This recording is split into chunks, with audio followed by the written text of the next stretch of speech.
Halo semuanya, perkenalkan saya Made Evi Damayanti, NPM 224111186, kelas Manajemen 22C. Hari ini saya akan membahas topik yang sangat penting dalam dunia statistik, yaitu data, populasi, sampel, dan penyajian data. Ini adalah topik yang relevan dalam berbagai bidang, mulai dari ilmu sosial hingga bisnis. Apa itu data? Data adalah kumpulan fakta, angka, atau informasi yang diperoleh dari pengamatan atau eksperimen. Data bisa berupa angka, kata-kata, gambar, atau kombinasi dari semuanya. Data adalah bahan mentah yang digunakan untuk analisis statistik.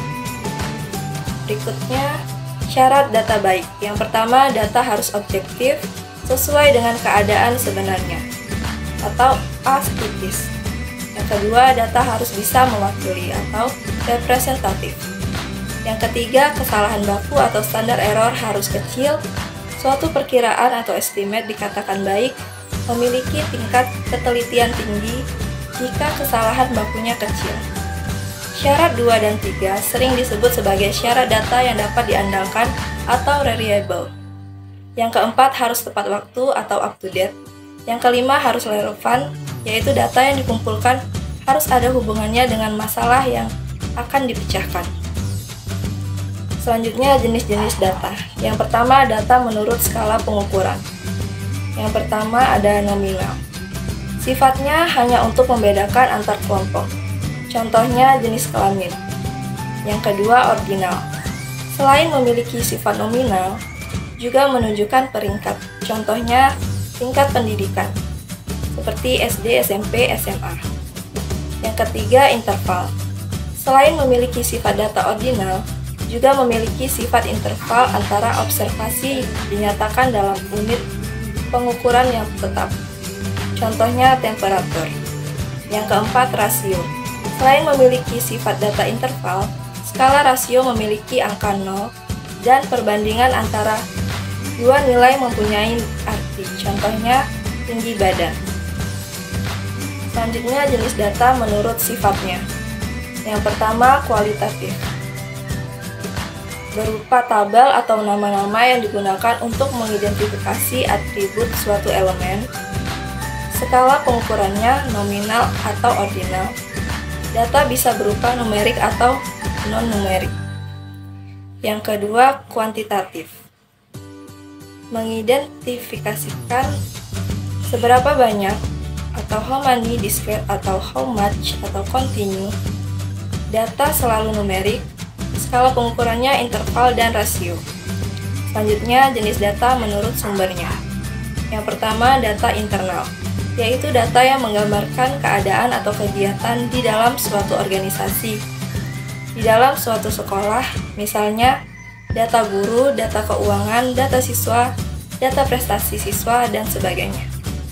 Yang kedua, data eksternal, yaitu data yang menggambarkan keadaan atau kegiatan di luar suatu organisasi.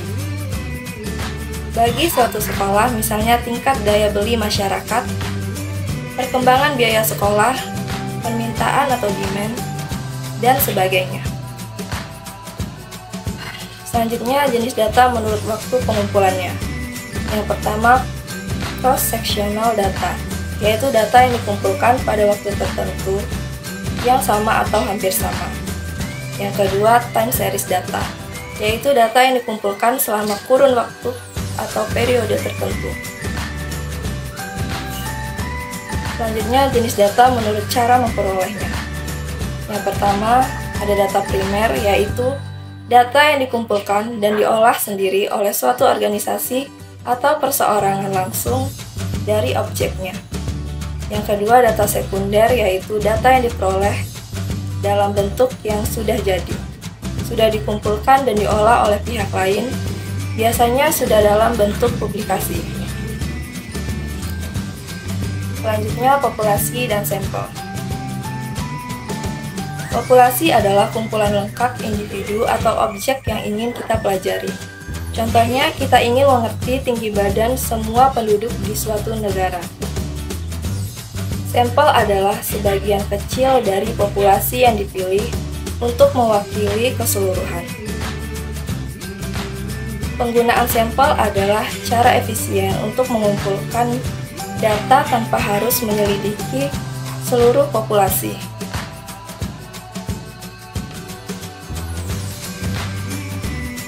Sampel manfaat diantaranya. Yang pertama, sampel dapat menghemat waktu dan biaya, terutama jika populasi sangat besar. Yang kedua, sampel dapat memberikan hasil yang cukup akurat jika dipilih dengan benar. Yang ketiga, sampel memungkinkan kita untuk mengambil kesimpulan tentang populasi dengan tingkat kepercayaan yang dapat diukur.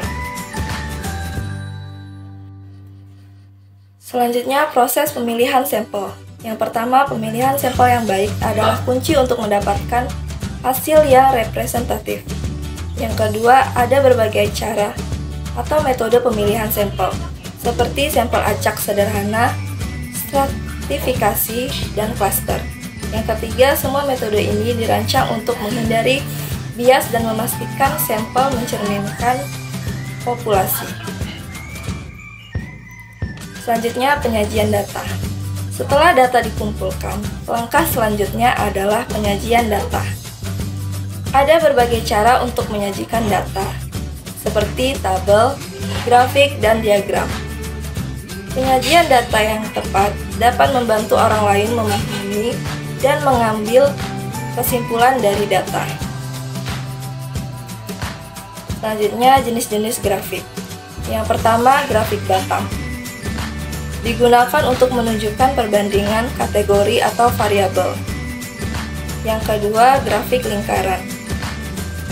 Digunakan untuk menggambarkan bagian dari keseluruhan. Yang ketiga, diagram garis. Digunakan untuk menunjukkan tren dan perubahan sepanjang waktu. Terakhir, kesimpulan. Dalam dunia statistik, data, populasi, sampel, dan penyajian data adalah konsep-konsep kunci. Data adalah bahan mentah untuk analisis.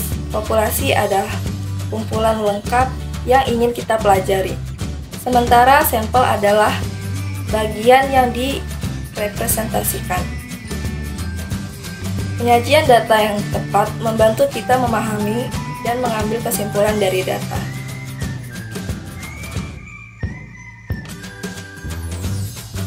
Baiklah, terima kasih telah mendengarkan presentasi saya tentang data, populasi, sampel, dan penyajian data.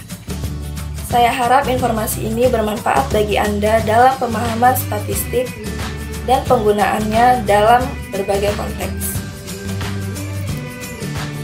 Sampai jumpa di video selanjutnya.